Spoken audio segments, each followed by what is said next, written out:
Hey students, I want to go ahead and talk to you about isotopic notation. In this lesson, we're going to try to kind of break this apart for you so that you understand what it is and how we use it in chemistry. Isotopic notation is the type of notation that we use when we're trying to represent atoms that are isotopes.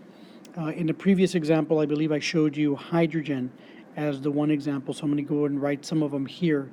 Here are three different versions or three different isotopes of hydrogen. And in each of these sessions here, or each of these models, we've got one isotope here, another isotope here, and another one here.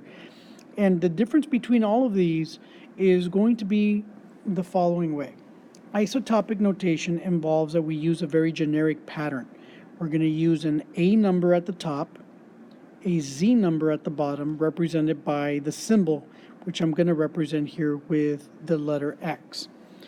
And notice here in our examples here, the A number is going to be the number at the top of all of these. So that represents this one here. And so that's going to be this number here, here, and here. Those are all A numbers. Okay? And when we talk about the Z numbers, those are going to be the numbers at the bottom, which are represented here with the others. And so let me circle those. Let me put those in, I guess, let's try this color. Let me use a slight yellow. So that'll be this number here, here, and here. Now the difference between the A number and the Z number is the following. The A number represents the mass of the atom, but this is going to be the rounded mass. And then the Z number here represents the proton number. Or another way that we look at this is by a name called the atomic number, which you already know. And so that's what this is here. The one difference here, the reason we use it is because sometimes when you have different isotopes, you might have a different mass. For example, if you look at the first atom here at the very top, notice that the first atom here has a 1 because it has a mass of 1. The second atom here has a 2 because it has a mass of 2.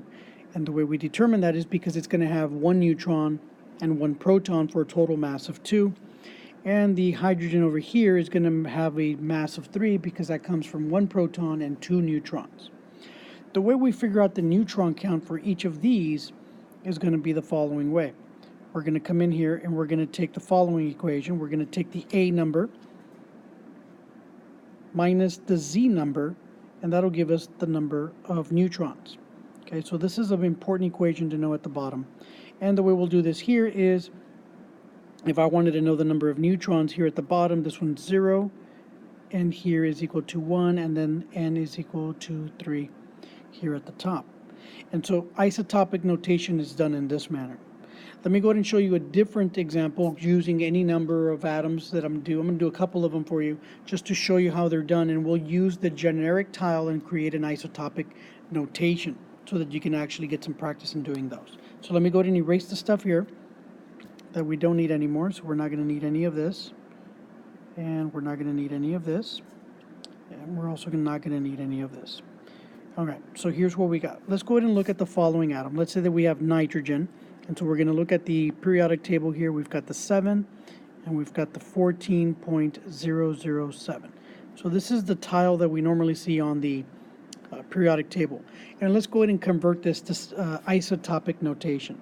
We begin with the symbol. We're going to write that down, N, and then we begin with the A number. So the A number, remember, is going to be at the bottom. So this number here is your A number, and that number is going to go actually up here. And we're going to use the rounded version of this number. So let me kind of bring this back a little bit. We're going to use the rounded number here, so this number here becomes 14. And then we're going to use the other number, which is this one here. This is going to be your Z number. And that number then is the number that goes at the bottom, and that's going to go right there, which would be the number 7. So the isotopic notation for nitrogen is actually written with a 14, 7, like this. But you'll also find that on homework assignments and other quizzes and tests, you may find it written this other way. So I'm just going to put or, and you can see this, 14, and then the subscript, the 7, might be on the right side, like this. both of these are the same thing. Sometimes the reason we write it like the one on the left, like this one here, the reason we write it like this is because sometimes we have software or programs that allow us to write it like that on a computer, so it's very easy to write it that way. And especially when writing on something like on a screen like the ones we've got in front of you here, it's easy to write, not a big problem.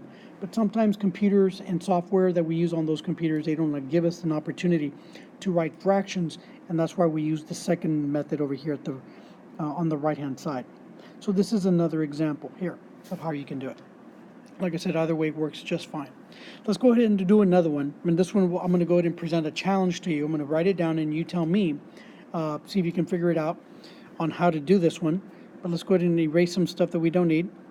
And let's go ahead and do this. I'm going to give you an atom.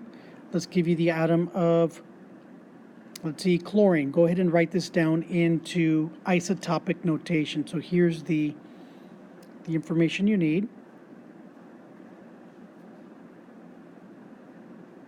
And there would be your tile. Go ahead and figure this out in isotopic notation. Go ahead and press pause, and then when you're done, go ahead and press play again. Okay, so what we're going to do here is we're going to look at these numbers. Here is your Z number. This is your A number. And so remember, we're trying to put it in that pattern.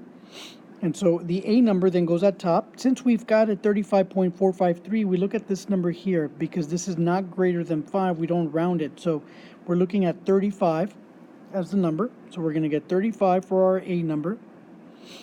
And then we're going to have 17 on the bottom. And then we're going to have the symbol of Cl. Here's your isotopic notation. You could have also written it like this, 35 Cl, and then 17 on the right hand side as a subscript. Both of these versions are correct. So that's how you go ahead and do a isotopic notation for this atom.